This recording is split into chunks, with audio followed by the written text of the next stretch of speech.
This was a week where, he took it on the chin from 5 or 6 different directions. Let's at least touch on the New York AG civil investigation where he went in and they peppered him with questions for 4 hours, 5 hours, and he took the fifth to each and every one. Aaron, you wrote about, his hypocrisy pleading the fifth. And of course, there's also plenty of hypocrisy in his pleading of the documents. It's kind of been his calling card. And as Alexi says, it's, nothing they won't forgive him for.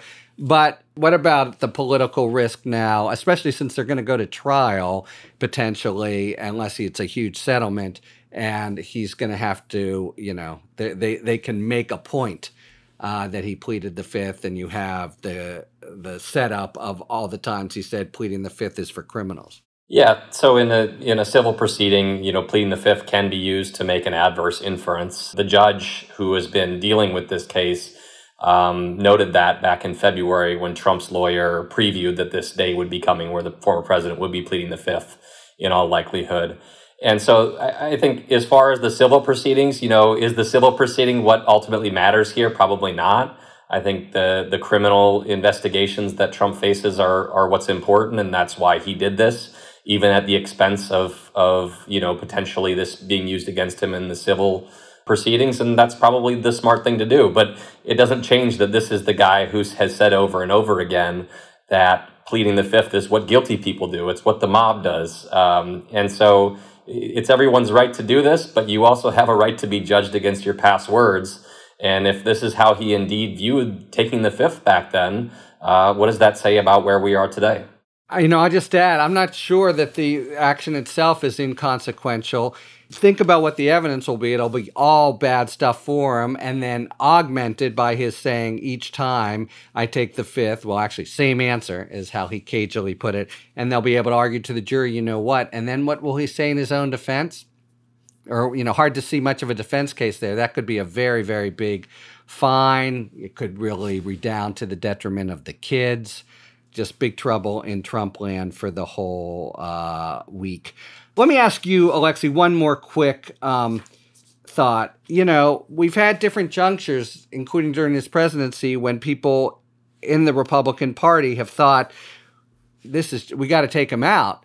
But if they ever come to this conclusion, is there anyone in the party who can actually be the Barry Goldwater figure, or who could, take the metaphoric walk and tell him, Donald, you gotta like stop killing us here?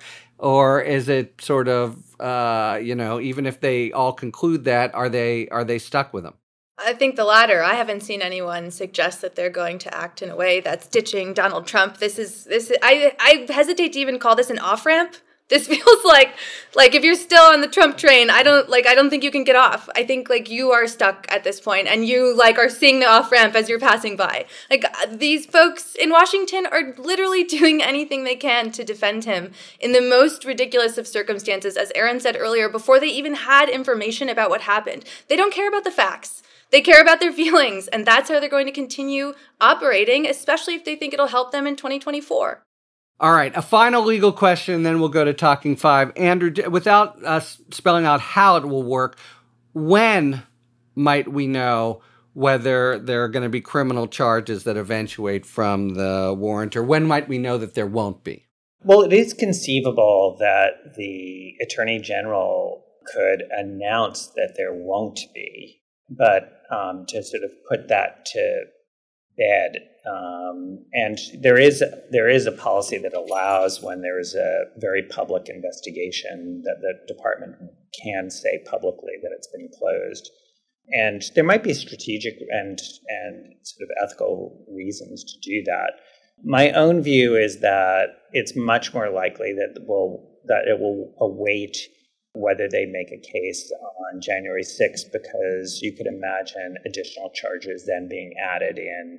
And it deals with the precedent issue that we talked about of General Petraeus and other people, and trying to treat him comparably.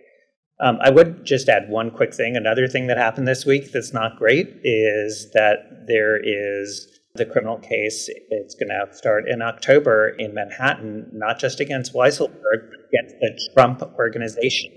So the Trump organization is facing not just civil liability in connection with the New York Attorney General, as is Donald Trump, but the Trump organization is facing criminal liability and will go to trial in October.